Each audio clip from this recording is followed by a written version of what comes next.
Hi, my name is Eddie Butterworth. I go to Happer Horsham. I'm a senior. I'm in computer networking. And I'm Eric Bowles, and I go to Lower Moreland High School, and I'm also in the Computer Networking Administration program. Today we're going to talk about what computer networking really is. So in this class, we are in charge of creating usernames, passwords, and setting up the internet. So like your IT guys. So today we're going to be looking at a switch and a router. The router is what actually gives you your internet, and then of course the switch is what allows you to have multiple connections to get through to your router to then get out to the internet. So just as a little introduction here, we're going to go into the privileged exec mode here, and we're going to be identifying the router with a host name. After we type in that command, the name of the router has changed from router to Eastern. Now we've switched over from the configuration tab to the interface configuration tab.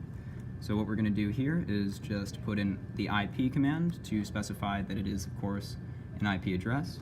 And as you can see, it accepted the command, didn't provide an error, so we can assume that the interface has been configured with the IP address. So what we're going to do is we're just going to set a few passwords just to make sure no one can get in.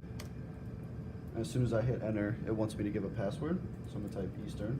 But if you notice, there's no dots or anything coming up on the screen. That is so if someone's looking over your shoulder, they can't see how many characters you have. So it'll just be a little bit harder for them to guess. So if you've ever run out of space in the back of your router, say maybe you're trying to connect your desktop or maybe your Xbox, maybe a smart TV, and you notice, hey, I've ran out of ports in the back of my router, well, this is where our good old friend the switch would come in. It provides a couple more places for you to put your technology, so if you need to get out to the internet, it hooks all of these wonderful ports up to just one in the back here, giving you virtually unlimited resources to plug in however many things you want.